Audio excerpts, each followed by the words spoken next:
সুধী দর্শক সবাইকে আন্তরিক শুভেচ্ছা জানিয়ে শুরু করছি এটিএন বাংলা সরাসরি সম্প্রচারিত স্বাস্থ্য বিষয়ক অনুষ্ঠান সুস্থ থাকুন।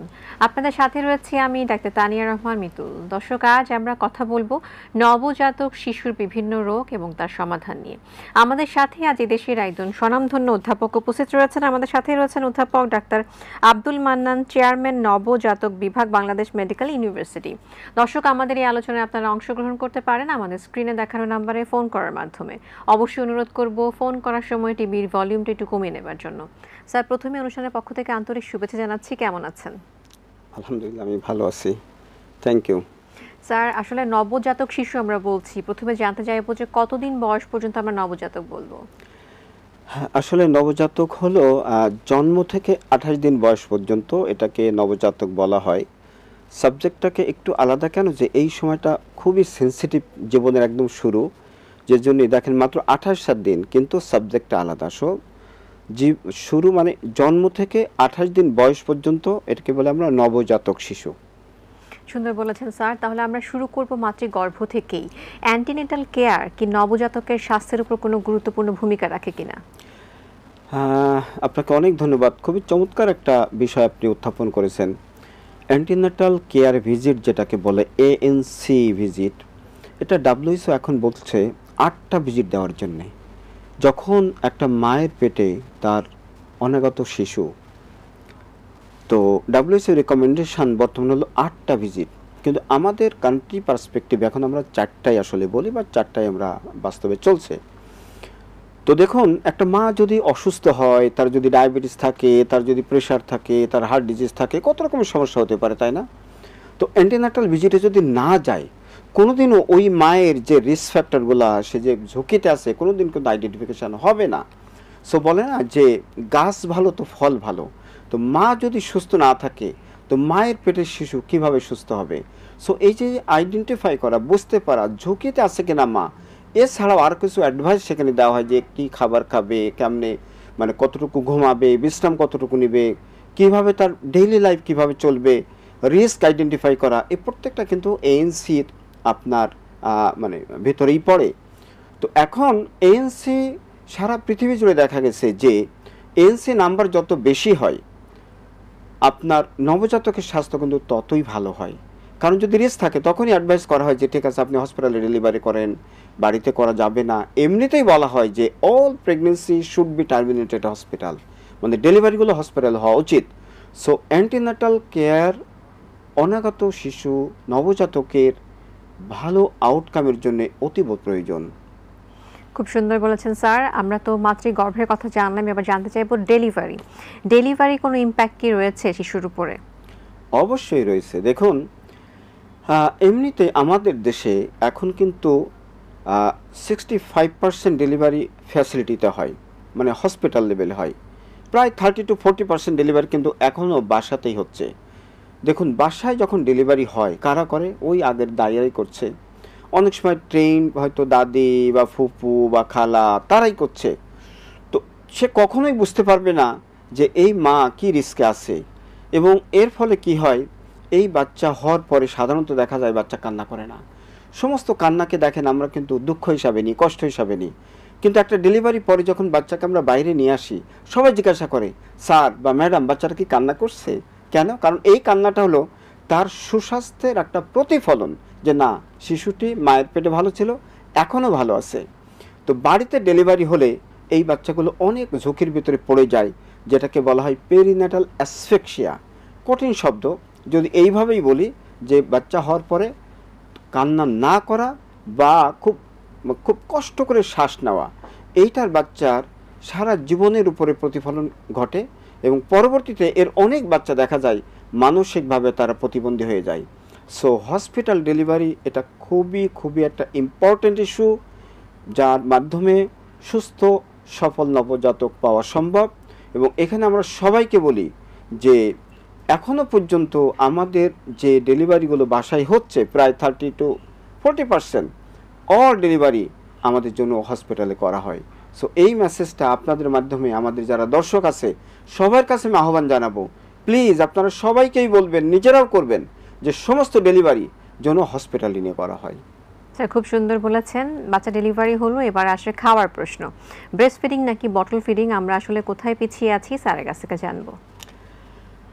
এটা থ্যাংক ইউ ভেরি মাচ। আসলে বোতল ফিডিং এটা কোনো খাবারই না, এটা হলো প্রথম কথা। এবং এটা হলো ওই শিশুর জন্য শত্রু, মায়ের জন্য শত্রু, পরিবারের জন্য শত্রু, পুরো দেশের জন্য শত্রু।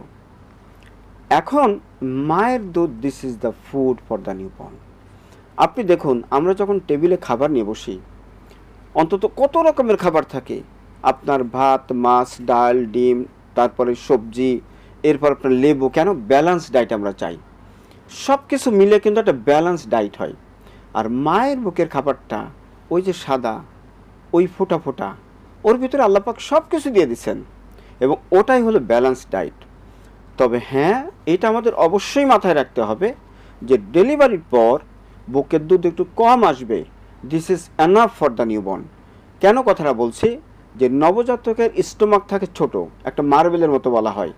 সো কয়েক ফোঁটা দুধ পেলেই কিন্তু তার স্টোমাকটা ফুল হয়। এখানে একটা ভুল বোঝাবুঝি হয়ে যায়। সেটা হলো যে ডেলিভারির পরে কয়েকদিন বাচ্চা একটু বেশি কান্নাকাটি করে।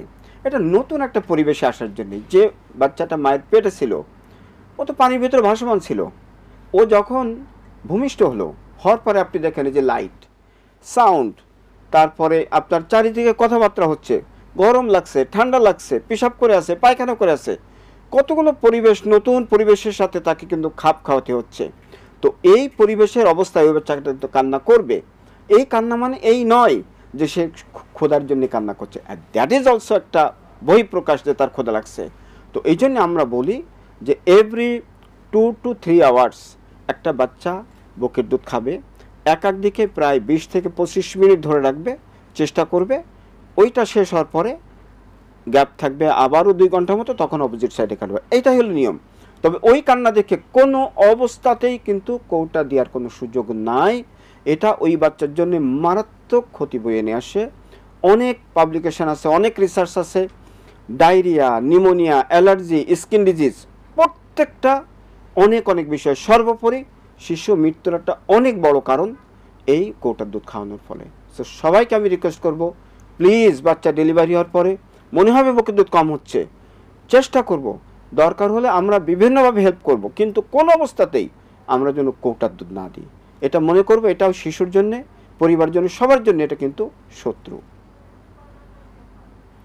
স্যার কৌটার দুধ কি খাওয়াবে নাকি কখনোই খাওয়াবে না, এই বিষয়গুলো নিয়ে অনেক প্রশ্ন থাকে, যে কত বছর বয়সে খাওয়াবে, কি দুধ খাওয়াবে, নানান প্রশ্ন। স্যার কি একটু ক্লিয়ার করতেন?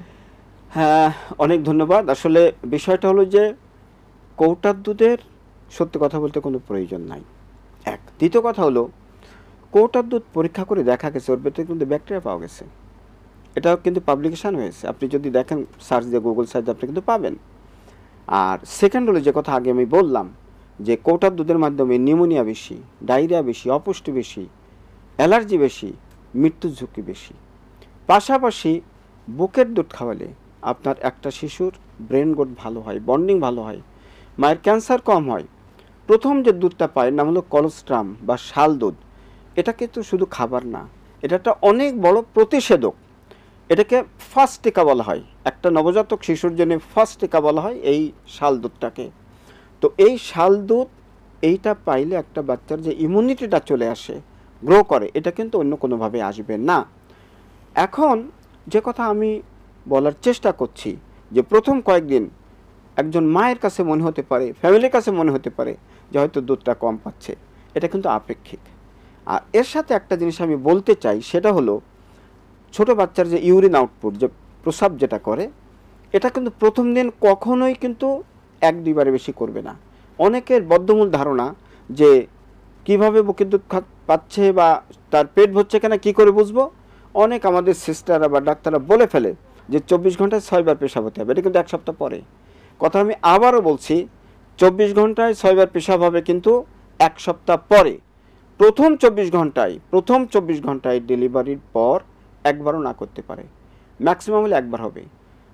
দ্বিতীয় দিনে 2 বার, তৃতীয় দিনে 3 বার, চতুর্থ দিনে 4 বার, পঞ্চম দিনে 5 বার, ষষ্ঠ দিনে 6 বার। এরপর থেকে প্রতিদিন 6 বার করে পেশাব হবে। সো এই মেসেজটা সবার কাছে যাওয়া অতীব গুরুত্বপূর্ণ। খুব সুন্দর একটা ইনফরমেশন দিয়েছেন স্যার। স্যার আমাদের সঙ্গে একজন দর্শক অপেক্ষা করছেন ফোনে, আমরা ফোনটি নিচ্ছি। হ্যালো দর্শক, আসসালামু আলাইকুম।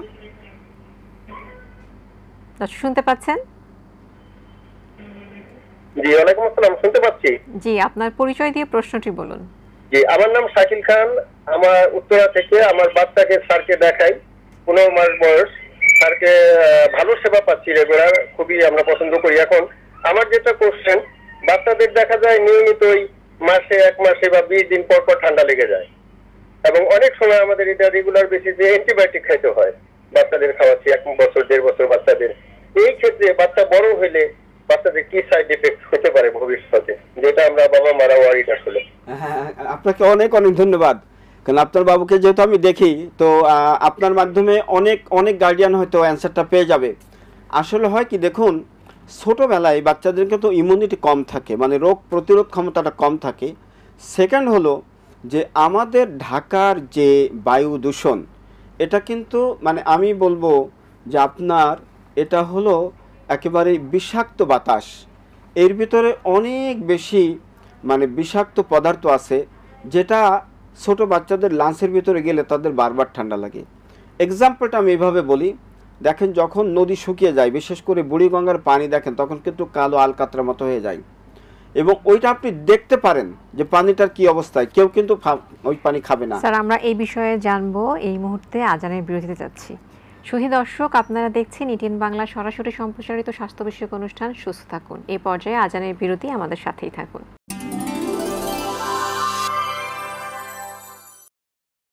সুধী দর্শক, আপনারা দেখছেন ইটিএন বাংলা সরাসরি সম্প্রচারিত স্বাস্থ্য বিষয়ক অনুষ্ঠান সুস্থ থাকুন।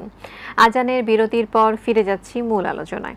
স্যার আমরা নবজাতকদের নিয়ে কথা বলছিলাম, তো আমরা জানি নবজাতকের জন্ডিস, এটা নিয়ে আসলে আমরা খুব মা বাবারাও ভয় থাকি এবং শুনতে শুনতে আমরা অনেকটা ইউজ টু। তো কি এই নবজাতকের জন্ডিস, কি তার সমাধান? দেখুন, প্রায় প্রায় কিন্তু নবজাতকের জন্ডিস হয়, এবং এটা কিন্তু অনেক কমন। আমরা যদি স্ট্যাটিস্টিক্স দেখি, 100টা বাচ্চার ভিতরে প্রায় 80টা বাচ্চার জন্ডিস হয়। তার মানে 10টার ভিতরে 8টা বাচ্চার জন্ডিস হয়, অনেক। এখন কোশ্চেন হলো যে কখন আমি ভয় পাবো, কোন জন্ডিসটা মারাত্মক। অধিকাংশ জন্ডিস কিন্তু মারাত্মক না। মারাত্মক হলে 3-4টা কন্ডিশন আমাদের মাথায় রাখতে হবে। ওই জন্ডিস কিন্তু রোদে দিলে ভালো হবে না, প্লিজ, এটা আমি সবার কাছেই বলতে চাই। এই জন্ডিস কিন্তু রোদে দিলে ভালো হবে না, এবং এইটার কারণে কিন্তু অনেক শিশুর মৃত্যু হতে পারে। তার একটা আমি মনে রাখবো এইভাবে, যে মায়ের ব্লাড গ্রুপ যদি নেগেটিভ হয়, সে এ নেগেটিভ হতে পারে, বি নেগেটিভ হতে পারে, ও নেগেটিভ হতে পারে, এ বি নেগেটিভ হতে পারে। সো মায়ের ব্লাড গ্রুপ যদি নেগেটিভ হয়, একটা কন্ডিশন। সেকেন্ড আসুন, মায়ের ব্লাড গ্রুপ যদি ও হয়, দুটো কথা বলছি, মায়ের ব্লাড গ্রুপ যদি নেগেটিভ হয়, মায়ের ব্লাড গ্রুপ যদি ও হয়। তৃতীয় হলো, জন্মের 48 ঘন্টার ভিতরে বাচ্চার যদি জন্ডিস হয়। 3টা কথা বলছি। আর একটা হলো যে অসুস্থ নবজাতকের জন্ডিস, বাচ্চারা খাচ্ছে না, দুর্বল, অথবা প্রিম্যাচুর ডেলিভারি হয়ে গেছে, এই ধরনের বাচ্চার যদি জন্ডিস হয়। সো টোটাল আমি 4টা কথা এখানে বললাম। একটা হলো মায়ের ব্লাড গ্রুপ যদি নেগেটিভ হয়, মায়ের ব্লাড গ্রুপ যদি ও হয়, জন্মের 48 ঘন্টার ভিতরে যদি জন্ডিস হয়, আর অসুস্থ বাচ্চা বা নবজাতকের যদি জন্ডিস হয়। এই 4টা ক্ষেত্রে যত দ্রুত সম্ভব অবশ্যই নবজাতক বিশেষজ্ঞ বা শিশু বিশেষজ্ঞের কাছে যেতে হবে, যারা এই সাবজেক্টটা বোঝে। সবাই কিন্তু সব সাবজেক্ট বোঝে না। আমি নিউবার স্পেশালিস্ট, আমি কিন্তু অবস গাইনি বুঝবো না। সুতরাং এইটা সবার কিন্তু খেয়াল করার বিষয় আছে, কারণ এই ক্ষেত্রে জন্ডিসটা এমন মারাত্মক হয়, সবার ক্ষেত্রে না, অনেক ক্ষেত্রে। স্যার জন্ডিস বিষয়ে আরো জানবো, তো আমাদের সঙ্গে একজন দর্শক ফোনে রয়েছেন, আমরা ফোনটি নিচ্ছি। হ্যালো দর্শক, আসসালামু আলাইকুম। হ্যালো, জি, আপনার পরিচয় দিয়ে প্রশ্নটি বলুন। আপনাকে শুনতে পাচ্ছি। জি, আমি উত্তরা থেকে বলছি, ফারহানা আফরোজ। জি বলুন। আমার শিশুর বয়স 3 বছর, 3 মাস। আজকে 3 মাস পূরণ হয়েছে। আমার শিশুকে আমি ডাক্তার দেখিয়েছি। আমার বাচ্চার নিঃশ্বাস নেওয়ার সময় মাঝে মাঝে গলার কাছে ঘর ঘর শব্দ হয়। জি। কিন্তু ডক্টর দেখিয়েছি, ডক্টর ওটা নিয়ে কিছুই বলেননি, বলছেন যে ঠিক মতো দেখাশোনা করে রাখতে। আচ্ছা, ঠিক আছে। তো কান্না করলেও মাঝে মাঝে এই ঘর ঘর শব্দটা হয়, এটা কি আসলে ও ঠান্ডার কারণে হচ্ছে? আচ্ছা, হ্যাঁ মা, আমি আপনার আপনার কোশ্চেনটা বুঝতে পারছি। আমি একটু বলি আপনাকে, এটা হয় কি, অনেক শিশুর শ্বাসতন্ত্রটা একটু উইক থাকে ছোটবেলায়, বয়স বাড়ার সাথে সাথে এটা ঠিক হয়ে যায়। এটাকে আমাদের মেডিকেলের ভাষায় বলে হলো ল্যারিঙ্গোম্যালাসিয়া। তো যাই হোক, এই কঠিন শব্দ মনে রাখার কোনো দরকার নাই, যেটা করণীয় আমি সেটা বলি। এটা নিউমোনিয়া না, এটা ঠান্ডাও না। আপনার বাচ্চাকে আপনি ডান কাত অথবা বাম কাত অথবা উপর করে শোয়া রাখবেন, দেখবেন যে এই শব্দটা অনেক অংশে কমে গেছে। হ্যাঁ, তখন কখন আপনার কাছে মনে হতে পারে যে এই বাচ্চার আসলেই ঠান্ডা কাশি বা নিউমোনিয়া কি না, যদি বাচ্চার জ্বর থাকে, বাচ্চার যদি শ্বাসকষ্ট থাকে, বাচ্চার যদি খাওয়া কমে যায়, তখন বুঝবেন যে আপনার সন্তান অসুস্থ। কিন্তু এই তিনটা যদি না থাকে, ওই একটু ঘড়ঘড় আওয়াজ বা শ্বাস নেওয়ার সময় গলার উপরের অংশটা একটু ডেবে যাওয়া, এটা নর্মাল। এটার জন্য ভয় পাওয়ার কোনো কারণ নাই। আমি যে পদ্ধতিটা বললাম আপনি ওইটা করুন। এইটা আপনার ওই শিশুর বয়স যখন 12 থেকে 18 মাসের দিকে চলে আসবে, তখন দেখবেন এটা অটোমেটিক্যালি চলে গেছে। অনেক ধন্যবাদ মা আপনাকে, আপনার বাচ্চার বিষয়ে প্রসঙ্গটা উত্থাপন করার জন্যে। খুব সুন্দর বলেছেন স্যার। স্যারের কাছে এরপর জানতে চাইবো যে স্যার নাভি কিংবা জন্ডিস নিয়ে আরেকটু কিছু স্যারের মনে বলা বাকি ছিল। হ্যাঁ, জন্ডিস নিয়ে তো আমি 4টা কন্ডিশন বলছি। সবার কাছে আমার আহ্বান থাকবে, এই অবস্থা যদি থাকে আর বাচ্চার যদি জন্ডিস হয়, আমরা অবশ্যই ভালো ডাক্তারের শরণাপন্ন হব। আর একটা বিষয় থাকে, আমরা অধিকাংশ বাচ্চার কিন্তু সানলাইট দিয়ে রোদ হলে, তাই না? তো সানলাইটের বিষয় বলা হয় সরাসরি না, গ্লাসের ভিতর দিয়ে দিতে হবে। এখানে আরেকটা বড় উপকারিতা হলো, সেটা হলো যে ভিটামিন ডি বাচ্চাটা পায়। তো এটা সকালবেলা দিলে ভালো, বিশেষ করে গরমকালে। আর কখনো ছাদে বা উঠোনে আমরা রোদ দিয়ে দেবো না, কারণ ওখানে এক্সপোজ করলে বাচ্চাটা ঠান্ডা হয়ে যাওয়ার সম্ভাবনা থাকবে। আর একটা হলো যে ধুলোবালি থাকে, বাতাস চলতে থাকে, এই অবস্থায় আমরা রোদে দেবো না। যদি আমাদের দিতেই হয়, তাহলে আমরা দিব হলো গ্লাসের ভিতর দিয়ে, জানালার ভিতর দিয়ে যে মানে আলট্রাভায়োলেট রে যেটা, ওইটা ফিল্ট্রেশন হয়ে তখন রোদটা ভিতরে ঢুকবে, এবং এটা বাচ্চার জন্য উপকার হবে। তবে জন্ডিসের চেয়ে বেশি উপকার হবে ভিটামিন ডি তৈরির ক্ষেত্রে। সত্যি কথা বলতে, জন্ডিস যেটা সানলাইটে ভালো হয়, এটা সানলাইট না দিলেও ভালো হয়। সো এটা এখন অনেক বই পুস্তকে অনেক বিশেষজ্ঞরা এটা রিকমেন্ড করে না। তারা বলে যে না, সানলাইট দেওয়ার দরকার নাই, জন্ডিসের জন্য দরকার নাই, দিতে হলে তোমরা ভিটামিন ডির জন্য দিতে পারো, এবং সেটা সকালবেলাটা ভালো। কেন? পরবর্তীতে যেহেতু অনেক বেশি গরম হয়ে যায়, বাচ্চা ঘেমে যেতে পারে। তো এই হিসাবে সানলাইটের বিষয়টা আমরা সবার দৃষ্টি আকর্ষণ করতে চাই, যে ঢালাওভাবে সবার জন্য সানলাইটটা প্রযোজ্য না। কিভাবে দিব সেটা বললাম। আর এর আগে যে 4টা কন্ডিশন বললাম, ওই 4টা কন্ডিশনে অবশ্যই আমরা সানলাইটে নেব না। আমার কাছে বেশ কিছু এক্সাম্পল আছে, বাস্তব এক্সাম্পল, যে বাচ্চাগুলো পরবর্তীতে জন্ডিস এমন মারাত্মক হয়েছে, ব্রেন সেলকে অ্যাফেক্ট করছে, এবং তারা পরবর্তীতে প্রতিবন্ধী পর্যন্ত হয়ে গেছে। তার একটা মা আমার জানা মতে, সে একজন ডাক্তার, তারও জানা ছিল না, তার ব্লাড গ্রুপ ছিল ও পজিটিভ, একটু আগে যে বললাম ও, এবং বাচ্চার ব্লাড গ্রুপ ছিল এ পজিটিভ, ওই বাচ্চা এফেক্টেড হয়েছে। আরেকজন ছিল আমাদের সচিবালয়ের, উনি ছিল যুগ্ম সচিব, একটা মা, তার বাচ্চা ওই একইভাবে এফেক্ট হয়েছে। সুতরাং ওই 4টা কথা আমরা মনে রাখবো। মা যদি আরএস মানে নেগেটিভ ব্লাড গ্রুপ হয়, মা যদি ও হয়, জন্ডিস যদি জন্মের 48 ঘন্টার ভিতরে হয়, আর হলো জন্ডিস অসুস্থ বাচ্চার যদি জন্ডিস হয়, এই 4টা কন্ডিশন প্লিজ আপনারা রোদে দিবেন না আমি বলবো না, তবে অবশ্যই ভালো ডাক্তারের শরণাপন্ন হবেন। অনেক ধন্যবাদ স্যারকে। ধন্যবাদ স্যার। আমরা দেখছি যে আধুনিক বিশ্বে আধুনিক চিকিৎসার কারণে দেখা গেছে যে প্রিম্যাচিউর বেবির সংখ্যাও কিন্তু বাড়ছে। তো এই ক্ষেত্রে স্যার আমাদের কি করণীয়? দেখুন, একটু আগে যেটা বলছিলাম বায়ু দূষণের কথা, মাঝে মাঝে আমরা দেখি যে পেপারে আসে বা আপনাদের যে খবর আসে টেলিভিশন মিডিয়াতে, যে ঢাকা এবং বাংলাদেশ হলো পৃথিবীর সবচেয়ে বেশি মানে দূষিত, বাতাস দূষিত সবচেয়ে বেশি। তো এই প্রিটার্ম ডেলিভারি মানে সময়ের আগে ডেলিভারি হয়ে যা, এর রেট কিন্তু সারা পৃথিবীতে বাংলাদেশে বেশি। সারা পৃথিবীতে বাংলাদেশের সবচেয়ে বেশি প্রিটার্ম ডেলিভারির রেট সবচেয়ে বেশি। এখন প্রিটার্ম ডেলিভারি আমরা কখন বলি, সেটা হলো যে 37 সপ্তাহ কমপ্লিট হওয়ার আগে যদি ডেলিভারি হয়ে যায়, এটাকে বলে আমরা প্রিটার্ম ডেলিভারি। প্রিটার্ম ডেলিভারি বাচ্চাদের সাধারণত যেটা হয়, শ্বাসকষ্ট হয়, টেম্পারেচার মেনটেন করতে পারে না, ঠান্ডা হয়ে যায়, বুকের দুধ ভালো খেতে পারে না। তো এই বাচ্চার জন্যই যেটা করণীয়, সবচেয়ে বেস্ট হলো এই বাচ্চাকে এখন যে সেবাটা বলে ক্যাঙ্গারু মায়ের সেবা, ক্যাঙ্গারু মাদার কেয়ার। বাচ্চাটা থাকবে মায়ের বুকে স্কিনের সাথে স্কিন লাগিয়ে, এর উপর দিয়ে কাপড় দিয়ে ঢেকে দেওয়া হবে। ক্যাঙ্গারু দেখছেন না, ক্যাঙ্গারু কেমন করে তার নবজাতককে পেটের ভিতরে ঢোকায় রাখে, তা ওই রকম রাখা আর কাপড় দিয়ে ঢেকে রাখা। এই অবস্থায় কী হয়, ওই বাচ্চাটা বুকের দুধ খেতে পারবে, টেম্পারেচার ভালো মেনটেন করতে পারবে, বন্ডিং ভালো হবে, ভালোবাসা ভালো পাবে। ওই বাচ্চার হার্ট, লাংস, ব্রেন প্রত্যেকটাই খুবই উজ্জীবিত হয় এবং চমৎকারভাবে ফাংশনিং হয়। তবে হ্যাঁ, যে বাচ্চা বেশি ছোট, মানে 1.5 কেজির কম, এবং যে বাচ্চা হওয়ার পরে শ্বাসকষ্ট হচ্ছে, ওই বাচ্চাকে অবশ্যই হসপিটাল নিতে হবে। এই বাচ্চাকে কিন্তু মায়ের কাছে দেওয়া যাবে না। তো কয়েকটা কথা এখানে আমি একটু বলে দিই রিলেটেড যেটা, যদি বাচ্চা খেতে না পারে, বাচ্চা যদি শ্বাসকষ্ট হয়, বাচ্চা যদি ঠান্ডা হয়ে যায় অথবা জ্বর বেশি হয়, নড়াচড়া কম হয়, অথবা বাচ্চা যদি খিঁচুনি হয়, এর এক বা একাধিক যদি থাকে, এই বাচ্চা কিন্তু অবশ্যই হসপিটাল নিয়ে ডাক্তারকে দেখাতে হবে। এটাকে আমরা ডেঞ্জার সাইন বলি, নবজাতকের ডেঞ্জার সাইন। 4-5টা যে কথা বললাম, এই কথাগুলো আমাদের অবশ্যই মাথায় রাখতে হবে। খুব সুন্দর বলেছেন স্যার। আমাদের সঙ্গে একজন দর্শক রয়েছেন ফোনে, আমরা ফোনটি নিচ্ছি। হ্যালো দর্শক, আসসালামু আলাইকুম। ওয়ালাইকুম সালাম। জি দর্শক, আপনার পরিচয় দিয়ে প্রশ্নটি বলুন। হ্যাঁ, ওয়ালাইকুম সালাম। জি ওয়ালাইকুম। স্যারকে মানে একটা প্রশ্ন। স্যার শুনতে পাচ্ছেন? বলুন। হ্যাঁ, আমি শুনতে পাচ্ছি। চট্টগ্রাম থেকে বলছি। বলুন প্রিয় দর্শক, বলুন, শুনতে পাচ্ছি।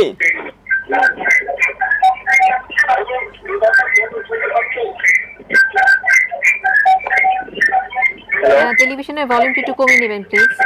হ্যালো। হ্যালো, আপনাকে শুনতে পাচ্ছি স্যার, শুনতে পাচ্ছি। আপনার টেলিভিশনের ভলিউমটি একটু কমিয়ে নেবেন। হ্যাঁ, আমি বলতেছি যে আমার বাচ্চার বয়স 6 মাস, কিন্তু তাকে আমি 4 মাস আগে থেকে কিছু তাকে আমি আলাদা খাবার খাওয়াই, আলাদা খাবার, সে দুধ কম খায়, সেক্ষেত্রে বাচ্চার কোনো ক্ষতি হবে? আমি স্যার থেকে এটা জানতে চাই। আপনি অনেক ভালো কাজ করেছেন প্রিয় দর্শক, আপনি অনেক ভালো কাজ করেছেন। আমি কেন বলছি দেখেন, ওয়ার্ল্ড হেলথ অর্গানাইজেশন মানে বিশ্ব স্বাস্থ্য সংস্থার যে রিকমেন্ডেশন, সেটা বলা হয় শিশুর বয়স 6 মাস হলে তাকে বুকের দুধের পাশাপাশি বাড়ির খাবার, হাঁড়ির খাবার, রান্না করা খাবার অল্প অল্প করে শুরু করতে হবে। এখন একদিনেই কিন্তু একটি শিশু অনেক বেশি খাবার খায় না, আস্তে আস্তে করে শুরু করে তাকে কিন্তু একটু একটু করে বাড়াতে হয়।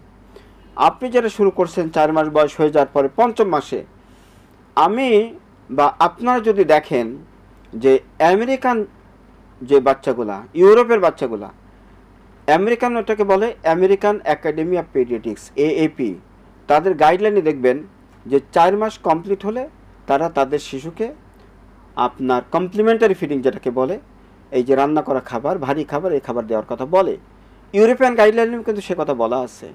সুতরাং আমরা আমাদের সন্তানদেরকেও বলি যে 4 মাস কমপ্লিট হওয়ার পরে যদি বুকের দুধ কম পায়, নাই খায় বা কম খায়, কোটা না দিয়ে অবশ্যই আপনি রান্না করা খাবার দেন, আপনার ফলের রস দেন, তারপরে মিষ্টি কুমড়া সিদ্ধ করে দেন, লাউ সিদ্ধ করে দেন, পেঁপে সিদ্ধ করে দেন, অল্প করে নরম সবজি খিচুড়ি দেন। এটা much more better then artificial or কোটার দুধ। কোটার দুধ যেটা আমি শুরু করছিলাম, এটা হলো একটা জাতির শত্রু, নিউবর্নের শত্রু, ফ্যামিলির শত্রু, কারণ তাকে অনেক বেশি ক্ষতিগ্রস্ত করে। সো 4 মাস কমপ্লিট হলে দেওয়ার সিস্টেম আছে, তবে সাধারণত 5 মাস কমপ্লিট হলে বাচ্চারা আসলে খেতে বেশি আগ্রহ প্রকাশ করে। তারপরও এটা ইন্ডিভিজুয়ালাইজড, সবার ক্ষেত্রে একরকম না। যখন দেখবেন যে একটি শিশু সে মুখে হাত দিচ্ছে, আপনি খাচ্ছেন, আপনার দিকে তাকা যাহা করছে, জিভ বের করছে, বলবেন দিস ইজ দ্য টাইম। সবার জন্য একসময় হয় না, কেউ 4.5 মাসে খাবে, কেউ 5 মাসে খাবে, কেউ 5.5 মাসে খাবে। সুতরাং এটা ইন্ডিভিজুয়ালাইজড। তবে যদি আমি সরলীকরণ করি, এক কথাই বলি, 5 মাস কমপ্লিট হলে অবশ্যই আপনার রান্না করা খাবার তাকে দেওয়া যাবে। সো আপনি যে কাজটা করছেন, আপনার ভবিষ্যতে আপনার শিশুর কোনো রকম ক্ষতি হওয়ার কোনো কারণ নাই। আপনাকে অনেক ধন্যবাদ প্রিয় দর্শক। স্যার, একদম অনুষ্ঠানের শেষ পর্যায়ে চলে এসেছি। পরিশেষে এসে নাভির যত্ন সম্পর্কে জেনে আমাদের আজকের আলোচনা এখানে শেষ করব। হ্যাঁ, নাভির যত্ন অত্যন্ত গুরুত্বপূর্ণ একটা বিষয়। এখানে যেটা বলা হয় যে বাচ্চার ডেলিভারি হওয়ার পর 7.1% ক্লোরহেক্সিডিন আমাদের সারা দেশ জুড়ে পাওয়া যায় দোকানে পাওয়া যায়, ডেলিভারি কিটের ভিতরে পাওয়া যায়। সো ডেলিভারি হওয়ার পরপরই নাভি কাটার সাথে সাথেই ওই লিকুইডটা যেটাকে বললাম 7.1% ক্লোরহেক্সিডিন, ওটাকে ওই কাটা অংশে লাগিয়ে দিতে হবে একবারের জন্য, পরে আর না, এবং আর অন্য কিছুই কিন্তু দেওয়া যাবে না। সো এইটা হলো রিকমেন্ডেশন, আমাদের কান্ট্রি রিকমেন্ডেশন। এই প্র্যাকটিসটা কিন্তু আমাদের সবাইকে করতে হবে, এবং এর মাধ্যমে কী হবে, নবজাতকের ইনফেকশন কমানো সম্ভব। এটা নিয়ে অনেক বড় স্টাডি হয়েছে, multi country multi centre study, এবং পোল্ড অ্যানালাইসিসে দেখানো হয়েছে 23% নিওনাটাল মর্টালিটি এটার মাধ্যমে কমানো গেছে, যে কারণে আমাদের গভর্নমেন্টও এটা কিন্তু অ্যাকসেপ্ট করছে। এটা আমাদের এখন পলিসিতে চলে আসছে যে প্রতিটা নবজাতক ডেলিভারির পরে, নাভি কাটার পরে একবার ক্লোরহেক্সিডিন লাগাতে হবে। স্যার আপনাকে অনেক ধন্যবাদ। আশা করছি আজকের আলোচনা থেকে দর্শকরা অনেক উপকৃত হয়েছেন। আপনাকে অনেক ধন্যবাদ। আমি অত্যন্ত খুশি হব যদি আমার প্রিয় দর্শকবৃন্দ আমার এই কথা থেকে তারা যদি উপকৃত হন, এবং সবার কাছে আমি রিকোয়েস্ট করব যে এই কথাগুলো সবার মাঝে ছড়িয়ে দিবেন, সবাই যেন এটা আমরা বাস্তবে রূপ দিতে পারি। আমাদের আগামী দিনের যে ভবিষ্যৎ, আজকে যার নবজাতক, আজকে যে মায়ের পেটে অনাগত শিশু, সেই আগামী দিনের ভবিষ্যৎ, সেজন্য সুন্দরভাবে ডেলিভারিটা হয়, সুন্দরভাবে কান্নাটা করে, এবং ওই বাচ্চার পুষ্টি খাবার মায়ের বুকের দুধ যেন সে খায়, এবং আগামী দিনের ভবিষ্যৎ তার মাধ্যমে যেন আমরা নিশ্চিত করতে পারি। তো সবাইকে আমি আমার পক্ষ থেকে এই আহ্বান জানাতে চাই। স্যারকে অনেক ধন্যবাদ। অনেক শুধু ধন্যবাদ। দর্শক, আমরা যেটা জানলাম, আজকের শিশু আমাদের আগামীর ভবিষ্যৎ। সুস্থ সুন্দর জীবন কামনা করছি প্রতিটি শিশুর। আজ এ পর্যন্তই, আবারও দেখা হবে নতুন কোনো স্বাস্থ্যের তথ্য নিয়ে। সে পর্যন্ত সবাই খুব ভালো থাকুন, এটিএন বাংলার সাথেই থাকুন। আল্লাহ হাফেজ।